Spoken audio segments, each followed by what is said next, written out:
نحمدہ و نصلی علی رسولہ الکریم اما بعد بسم اللہ الرحمن الرحیم اللہم صلی علی محمد وعلی آل محمد وبارک وسلم رب اشرح لی صدری ویسر لی امری واحلل عقدۃ من لسانی یفقہوا قولی واجعل لی وزیرا من اہلی آمین یا رب العالمین۔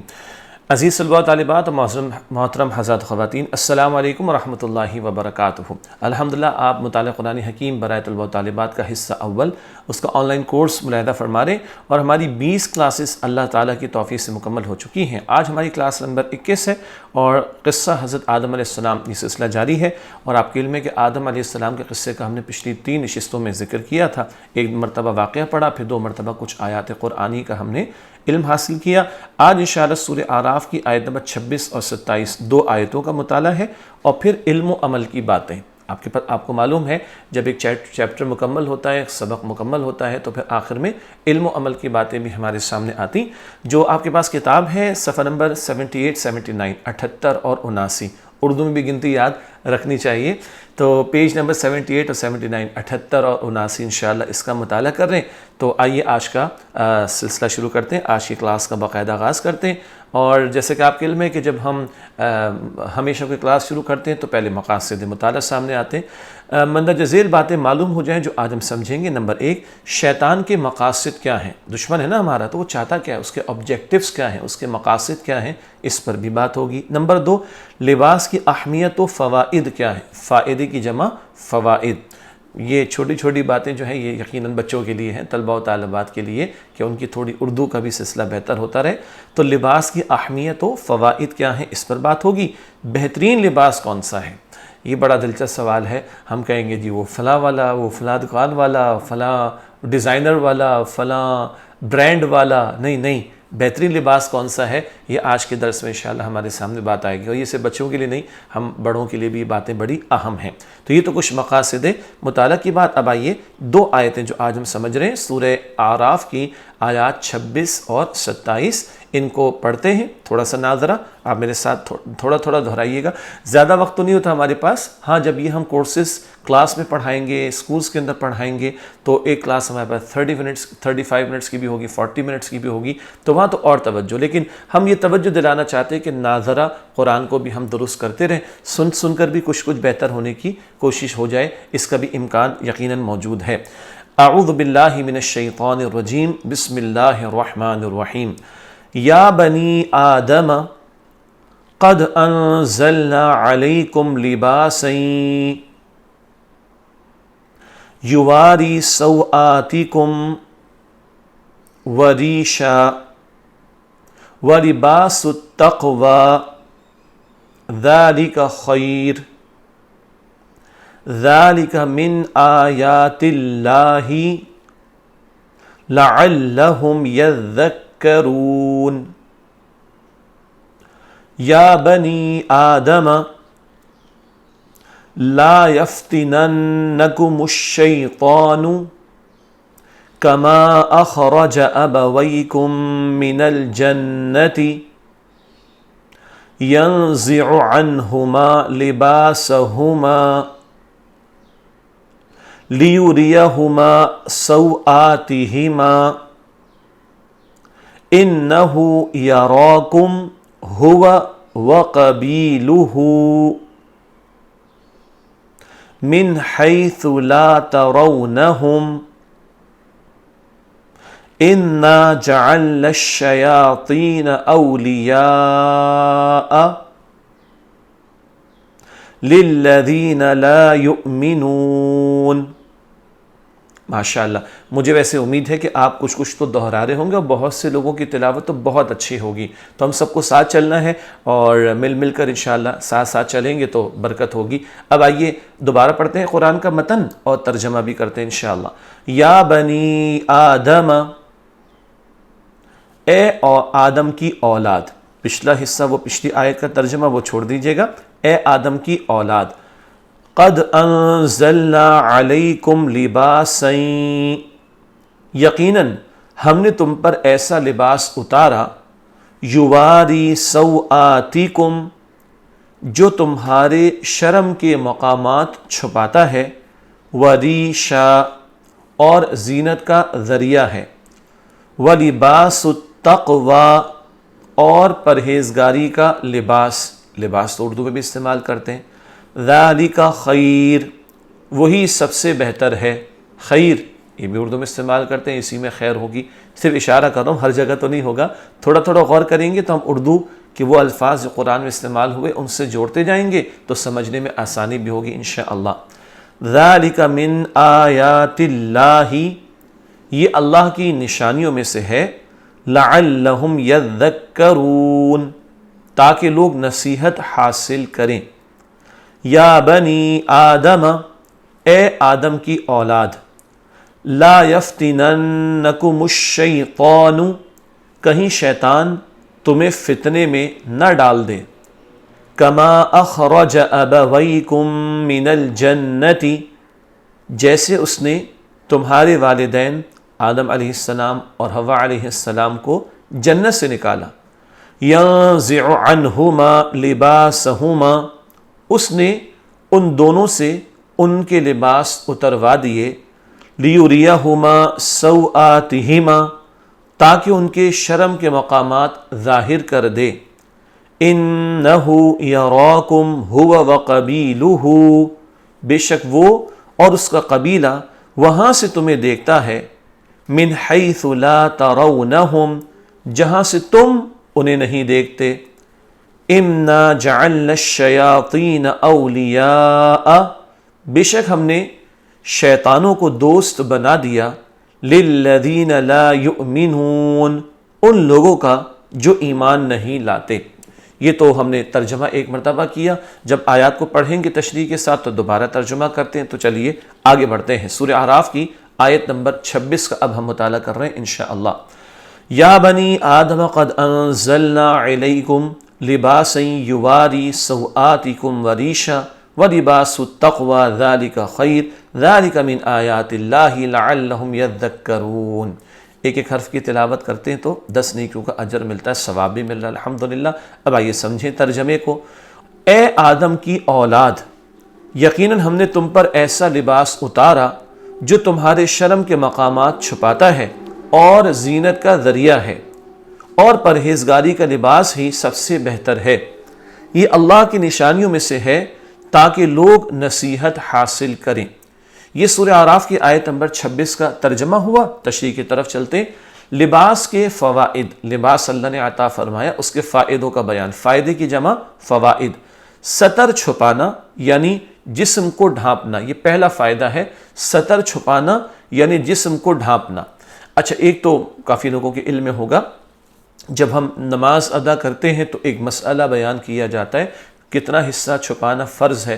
وہ جو ستر کا لفظ وہاں پہ استعمال ہوتا ہے وہ تو فقہی اعتبار سے، دین کی تعلیم کے اعتبار سے بھی ہے، یہاں لغوی اعتبار سے ایک بات آ رہی ہے، جسم کو ڈھانپنے کے لیے اللہ تعالیٰ نے ہمیں لباس عطا کیا۔ تو ستر کے معاملات اور احکامات وہ نماز کے مسائل میں بھی بیان کیے جاتے ہیں، تفصیل وہ نماز کے مسائل میں بیان ہو جاتی ہے۔ نمبر 2، زینت یعنی خوبصورتی کے لیے انسان لباس پہنتا ہے، اچھا لباس پہنتا ہے، زینت کا اظہار بھی ہوتا ہے۔ تو یہ 2 اہم فائدے ہیں، ایک تو جسم کو ڈھانپنا اور دوسرا خوبصورتی کے لیے، زینت کے لیے لباس ہم استعمال کرتے ہیں۔ لباس کی خصوصیات بڑی اہم بات ہے، اور توجہ کریں گے تو ساری بات انشاءاللہ سمجھ آ جائیں گی۔ ساتر ہو، نمبر 1 ساتر ہو یعنی باریک نہ ہو اور چست نہ ہو۔ جب بہت ٹائٹ کپڑے پہنتے ہیں نا، چھوٹے، بہت چھوٹے سے بچوں کی بات نہیں کر رہا میں، بہت چھوٹے سے نہیں، لیکن جو بچے بڑے ہو گئے ہیں، جو بچیاں بڑی ہو گئیں ماشاءاللہ، تو اب شریعت کے احکامات کے مطابق ہمیں لباس بھی پہننا ہے، باریک نہ ہو، جس کو ہم سی تھرو کہتے ہیں، اتنا باریک کہ جسم جھلک رہا ہو، ایسا لباس پھر جائز نہیں، اس سے منع کیا گیا۔ اور چست نہ ہو، اتنا ٹائٹ ہو کہ جسم کے اعضاء، پارٹس آف باڈی، ان کا ابھار، یہ سب کچھ نظر آئے، یہ درست نہیں ہے۔ تو پہلی خصوصیت لباس کی اور پہلا ادب کیا ہے؟ ساتر ہو یعنی باریک نہ ہو اور چست نہ ہو۔ نمبر 2، تکبر کا اظہار نہ ہو۔ اچھا کپڑا پہنا ہے، اللہ کا شکر ادا کرنا چاہیے، لیکن ایسا نہیں کہ ہم نے اچھا اور ستھرا اور مہنگا کپڑا پہنا ہے تو ہم اترانا شروع کر دیں، کیونکہ دوسرے نے بڑا سادہ سا کپڑا پہنا ہوا ہے، پرانا سا کپڑا پہنا ہوا ہے، ہلکا سا کپڑا پہنا ہوا ہے۔ نہیں، تو لباس پہنے، اللہ تعالیٰ کا شکر ادا کریں، تکبر نہ کریں، اللہ ہمیں تکبر سے محفوظ رکھے۔ نمبر 3، عورتیں مردوں جیسا اور مرد عورتوں جیسا لباس نہ پہنے. یہ بہت چھوٹے بچے ہیں نا، 2 4 5 سال کے، ان کی بات نہیں ہو رہی، بڑے بچے اور بچیاں، اور پھر یقیناً بڑے بھی اس بات کو سن رہے ہیں. عورتیں مردوں جیسا اور مرد عورتوں جیسا لباس نہ پہنے. حدیث شریف میں آتا ہے اللہ کے نبی صلی اللہ علیہ وسلم نے ان مردوں پر لعنت کی جو عورتوں کی شکل و صورت اختیار کریں، اور ان عورتوں پر لعنت کی جو مردوں کی شکل و صورت اختیار کریں. تو اس سے بچنا ہے، عورتیں مردوں جیسا اور مرد عورتوں جیسا لباس نہ پہنیں. چوتھی بات، دوسرے مذاہب کی علامات کا اظہار نہ ہوتا ہو. دوسرے مذاہب کی علامات کا اظہار نہ ہوتا ہو، یعنی دوسرے مذاہب کے، مذہب کی جمع مذاہب، انگلش میں ریلیجن کہتے ہیں، تو مذہب کی جمع مذاہب. دوسرے مذاہب کے ماننے والے، ان کی جو مذہبی علامات ہوتی ہیں، ایسی کوئی شے اختیار کرنا، استعمال کرنا جائز نہیں. مثلا ہندوؤں، یہودیوں اور عیسائیوں کے مذہبی پیشواؤں جیسے لباس جو ان کا اظہار ہوتا ہے کہ وہ فلاں مذہب کے ہیں، تو ان کی جو عبادت سے متعلق معاملات اور ان کے مذہبی معاملات سے متعلق جو بھی چیزیں ہیں، ان کو لباس میں اختیار نہ کیا جائے، اس سے بھی منع کیا گیا ہمیں. نمبر 5، فضول خرچی نہ ہو. لباس پہنے، اچھا پہنے، صاف ستھرا پہنے، لیکن بہت زیادہ اس پر پیسہ خرچ کرنا یہ اچھی بات نہیں ہے. اس لیے کہ اللہ تعالیٰ نے زندگی میں اور بھی بہت سے امور اور بہت سے کام ہمارے ذمہ لگائے، اور کتنی ہی مخلوق ایسے جن کو کھانے پینے کو نہیں ملتا، اور دوسری طرف لوگ بڑے لمبے چوڑے خرچے کرتے ہوں بڑے بڑے قیمتی لباس کے لیے. اچھی بات نہیں، تو فضول خرچی نہ ہو. نمبر 6، بہت قیمتی بات، جس طرح لباس ہمیشہ ساتھ رہتا ہے، ویسے ہی اللہ سبحانہ و تعالیٰ کا خوف اور تقوی بھی ساتھ رہنا چاہیے. اللہ اکبر. لباس ہر وقت ساتھ رہتا ہے تو اللہ کا خوف بھی دل میں ہر وقت رہنا چاہیے. پتہ ہے کیا ہوگا اس سے؟ یہ لباس ہمارے جسم کو چھپاتا ہے، ٹھیک ہے نا. کسی کو یہاں کٹ لگا ہوا، یہاں پہ کسی کو زخم تھا، یہاں کوئی نشان پڑ گیا، تو وہ عیب ہمارا چھپ گیا نا. تو ظاہر کے عیب سے یہ لباس بچاتا ہے، اور دل میں تقوی ہو، اللہ کا خوف ہو، تو وہ ہمیں گناہوں سے بچائے گا. وہ جو بڑے عیب ہیں نا، بڑے کام، بڑے گناہ کے کام، ان سے ہمیں تقوی کا لباس بچائے گا. اور تقوی کیا ہے؟ دل میں اللہ کا ڈر اور خوف رکھنا. 7ویں بات، لباس مال حلال سے حاصل کیا جائے. اللہ اکبر. حلال کمانا ہے، حلال کھانا، یہ تو بڑوں کے لیے بتایا جا رہا ہے. لباس بھی حلال مال سے پہنا جائے، ورنہ ایسا لباس جو حرام مال سے کما کر حاصل کیا گیا ہو، وہ لباس بندہ پہنے تو اس کی دعا اور عبادت قبول نہیں ہوتی. تو لباس حلال مال سے حاصل کیا جائے. کتنی ساری باتیں آ گئیں، یاد رہیں گی انشاءاللہ تعالی. جی، لباس ساتر ہو، باریک و چست نہ ہو. نمبر 2، تکبر کا اظہار نہ ہو. اور نمبر 3، عورتیں مردوں جیسا، مرد عورتوں جیسا لباس نہ پہنے. نمبر 4، دوسرے مذاہب کی علامات کا اظہار نہ ہو. نمبر 5، فضول خرچی نہ ہو. نمبر 6، یہ لباس جیسے ہمیشہ ساتھ رہتا ہے، تقوی بھی، اللہ کا خوف بھی ہمیشہ دل میں ساتھ رہنا چاہیے. اور نمبر 7، لباس حلال مال سے حاصل کیا جائے، حرام مال سے نہیں. اللہ تعالی ہمیں ان ہدایات پر عمل کرنے کی توفیق عطا فرمائے. اچھا جی، بہت جو ہمارے ننھے منھے ساتھی ہیں نا، چھوٹی کلاسز کے اندر جو ہیں، چھوٹی سے مراد 4-5 کلاسز کے اندر ہیں، ان کو بھی یہ باتیں سمجھ تو آ رہی، لیکن کچھ چیزیں جب آپ اور بڑے ہوں گے تو اور سمجھ آئے گی انشاءاللہ تعالی. اور ماشاءاللہ جو پیرنٹس ہیں، جو ٹیچرز ہیں، ان کو تو فائدہ ہو رہا ہوگا ان باتوں سے. اللہ تعالی ہم سب کو مزید عمل کرنے کی توفیق عطا فرمائے. اللہ تعالیٰ کی نشانی کس سے کہا گیا؟ لباس کو اللہ تعالیٰ کی نشانی کہا گیا، کیونکہ لباس کی تیاری، اس سے جسم کو ڈھانپنا اور شرم و حیا کی حفاظت ہونا اللہ تعالیٰ کی ایک بڑی نشانی ہے. لباس کا فن بھی اللہ تعالیٰ نے سکھایا، اور جسم کو ڈھانپنے کے لیے اللہ تعالیٰ نے ہمیں سکھایا. شرم و حیا کی حفاظت ہو جائے، یہ سب باتوں میں اللہ تعالیٰ کی نشانی ہے. اس میں جب ہم اللہ تعالیٰ کے احکام پر عمل کریں گے تو ہماری شرم بھی محفوظ رہے گی، حفاظت رہے گی ہماری حیا کی. لباس اللہ تعالیٰ کی اس کو نشانی قرار دیا گیا. اس کے بعد اگلی آیت ہے سورہ اعراف کی آیت نمبر 27، جو اس کلاس کی آخری آیت ہے، اور جو آدم علیہ السلام کے قصے کے بارے میں سورہ اعراف کی ہم آیات پڑھ رہے ہیں، اس ضمن میں بھی آخری آیت ہے. ارشاد ہوا، یا بنی آدم لا یفتننکم الشیطان کما اخرج ابویکم من الجنۃ ینزع عنہما لباسہما لیریہما سوآتہما انہو یراکم هو وقبیلہ من حیث لا ترونہم انا جعلنا الشیاطین اولیاء للذین لا یؤمنون. سورہ اعراف کی آیت نمبر 27، اس کا ترجمہ، اے آدم کی اولاد، کہیں شیطان تمہیں فتنے میں نہ ڈال دے جیسے اس نے تمہارے والدین آدم علیہ السلام اور حوا علیہ السلام کو جنت سے نکالا. اس نے دونوں سے ان کے لباس اتروا دیے، تاکہ ان کے شرم کے مقامات ظاہر کر دے، بے شک وہ اور اس کا قبیلہ وہاں سے تمہیں دیکھتا ہے جہاں سے تم انہیں نہیں دیکھتے، بے شک ہم نے شیطانوں کو دوست بنا دیا ان لوگوں کا جو ایمان نہیں لاتے۔ یہ سورہ اعراف کی آیت نمبر 27 کا ترجمہ ہوا۔ آئیے اس کی کچھ تشریح کرتے ہیں۔ شیطان کے وسوسوں اور حملوں سے بچاؤ کا طریقہ، یہ بات قصہ آدم میں بھی ہم نے پڑھی تھی علیہ السلام، بار بار ذکر آ رہا ہے۔ شیطان تو وسوسے ڈالتا ہے، برے خیال ڈالتا ہے، حملے کرتا ہے، کیسے بچے؟ شیطان کے وسوسے یعنی وہم یا برے خیالات ان لوگوں پر اثر کرتے ہیں جو اللہ تعالیٰ کی یاد سے غافل ہوتے ہیں۔ سورہ زخرف کا سورت نمبر 43 ہے اور آیت نمبر 36 یعنی 36 ہے۔ یہ بات پہلے بھی آئی، یہ آیت پہلے بھی آئی۔ جو اللہ کے ذکر سے ہٹتا ہے نا، شیطان اس کے اوپر حملہ کرتا ہے اور کامیاب ہوتا ہے، اور جو اللہ تعالیٰ کا ذکر کرتا رہے، زبان سے بھی دل سے بھی اللہ کی اطاعت کرتا رہے، اللہ کی فرمانبرداری کرتا رہے، انشاءاللہ وہ شیطان کے حملوں سے بچا رہے گا۔ فرمان نبوی صلی اللہ علیہ وسلم، پہلے بھی یہ بات ہم نے پڑھی ہے، شیطان انسان کے دل سے چپکا ہوتا ہے، جب وہ اللہ کو یاد کرتا ہے تو شیطان پیچھے ہٹ جاتا ہے، اور جب بندہ غافل ہوتا ہے تو وہ وسوسے ڈالتا رہتا ہے۔ مشکاۃ شریف یہ بھی حدیث شریف کی کتاب ہے۔ چنانچہ ہمیں ہمیشہ اللہ تعالیٰ کو یاد رکھنا چاہیے، ساتھ ہی شیطان کے حملوں سے بچنے کے لیے تعوذ یعنی اعوذ باللہ من الشیطان الرجیم پڑھ کر اللہ تعالیٰ کی پناہ میں آنا چاہیے۔ یہ تو یاد ہو گیا نا سب کو، اعوذ باللہ پڑھنا چاہیے۔ اچھا، ہم نے گھروں میں دیکھا، اور آپ لوگوں کے گھروں میں بھی ہوتا ہوگا، جب دو چار بچے لڑنا شروع کرتے ہیں نا تو ایک کہتا ہے اعوذ باللہ من الشیطان الرجیم، بہت اچھی بات ہے۔ یہ لڑاتا بھی کون ہے؟ شیطان لڑاتا ہے نا۔ تو جب اعوذ باللہ پڑھ لیں گے تو شیطان دور بھاگ جائے گا انشاءاللہ تعالی، ٹھیک ہے؟ اور بڑوں کو بھی سمجھنا ہے، ہم آپس میں لڑ جاتے ہیں کبھی، خدا نخواستہ غصے میں آ جاتے ہیں اور پھر غافل ہو جاتے ہیں اللہ تعالیٰ سے۔ اعوذ باللہ پڑھ لیں گے تو شیطان سے ہم بچ سکیں گے اور اللہ تعالیٰ کی پناہ میں آ جائیں گے انشاءاللہ۔ فرمان نبوی ہے صلی اللہ علیہ وآلہ وسلم، شیطان اس طرح جسم میں دوڑتا ہے جیسے خون دوڑتا ہے۔ یہ صحیح مسلم اور صحیح بخاری شریف کی روایت۔ اس وجود میں شیطان خون کی طرح دوڑتا ہے، اللہ کے رسول بتا رہے صلی اللہ علیہ وسلم۔ تو کیسے بچنا ہے؟ اللہ تعالیٰ کے ذکر سے۔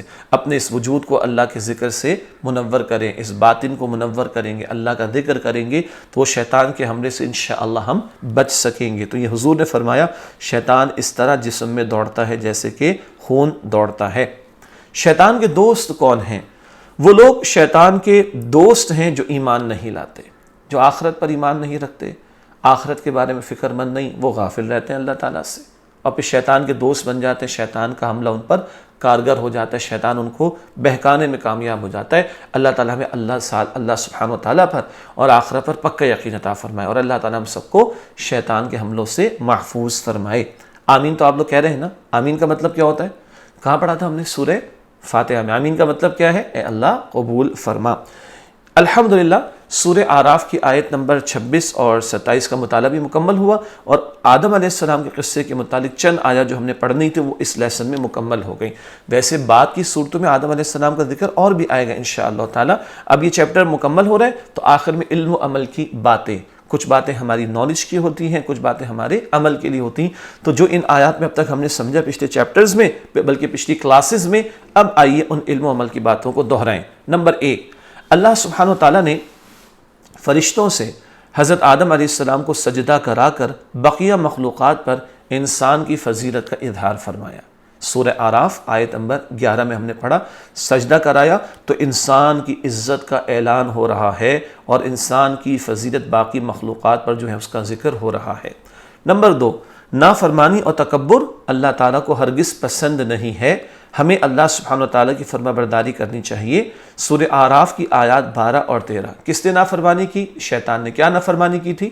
ہاں جی، سجدہ نہیں کیا تھا اس نے، اور تکبر کیا کیا تھا؟ میں آگ سے بنا ہوں، یہ مٹی سے بنا، میں اعلیٰ ہوں، یہ ادنا ہے، استغفر اللہ۔ تو اللہ تعالیٰ نے اس کو اپنی رحمت سے دور کر دیا۔ نمبر 3، اپنی غلطی کو تسلیم نہ کرنا اور دوسروں کو اس کا ذمہ دار ٹھہرانا شیطان کی عادت ہے۔ سورہ اعراف کی آیت نمبر 16، شیطان نے کیا کیا؟ اپنی غلطی تسلیم نہیں، کہہ رہے اللہ تو نے غلط فیصلہ کیا، تو نے اس آدم کو جو ہے وہ کیوں خلافت دے دی، استغفر اللہ۔ یہ تو شیطان کا کام ہے، ٹھیک ہے؟ ہم لوگ بھی اپنے معاملات میں دیکھیں، ایسا تو نہیں کہ ہم نے کوئی غلطی کی، کسی بہن بھائی پر ہم نے غلطی کہا کہ امی اس نے کیا، یہ ابو اس نے کیا ہے۔ یہ تو بہت چھوٹے بچے کرتے ہیں، بڑے بچے بھی کر رہے ہوتے ہیں، معاف کیجیے گا، کلاس روم کے اندر ہوں، اسکول یا کالج کے اندر ہوں، ہو جاتی ہے کبھی غلطی، اور کچھ لوگ اپنے جہاں وہ کام کاج کرتے ہیں، نوکری کرتے ہیں، یہ غلطی کسی نے کی، دوسرے پہ الزام ڈال دیا، تو بھائی تو شیطان کا کام ہے۔ غلطی کی تو اعتراف کر لینا چاہیے۔ اعتراف کس نے کیا تھا؟ آدم علیہ السلام نے۔ اللہ نے ان کو معاف بھی کیا اور اللہ سبحانہ و تعالیٰ نے ان کے درجے کو بلند کیا اور ان کو اعزاز دے کر بھیجا۔ ایسا ہی ہے نا، شیطان نے تسلیم نہیں کیا، شیطان اللہ تعالیٰ کی رحمت سے دور کر دیا گیا۔ چوتھی بات، شیطان ہمارا سخت دشمن ہے جو ہم پر مختلف انداز سے حملے کرتا رہتا ہے، ہمیں اس سے ہر وقت خبردار رہنا چاہیے۔ اس سورہ اعراف کی آیات 17، 22 اور 27 میں ذکر آیا، وہ ہمارا دشمن ہے نا، تو ہمیں بھی فائٹ کرنی ہے، اس سے دشمنی اختیار کرنی، چوکنا رہنا ہے اور اللہ تعالیٰ کی پناہ لینی ہے تاکہ ہم شیطان کے حملوں سے بچ سکیں۔ پانچویں بات، شیطان کی پیروی کرنے والوں کو اللہ تعالیٰ شیطان کے ساتھ ہی آگ میں ڈالے گا۔ سورہ اعراف کی آیت نمبر 18، شیطان کی جو پیروی کریں گے وہ شیطان کے ساتھ آگ ہی میں ڈالے جائیں گے۔ اللہ تعالیٰ ہم سب کو شیطان کے حملوں سے اور اس کے پیچھے چلنے سے اور جہنم کی آگ سے بچائے۔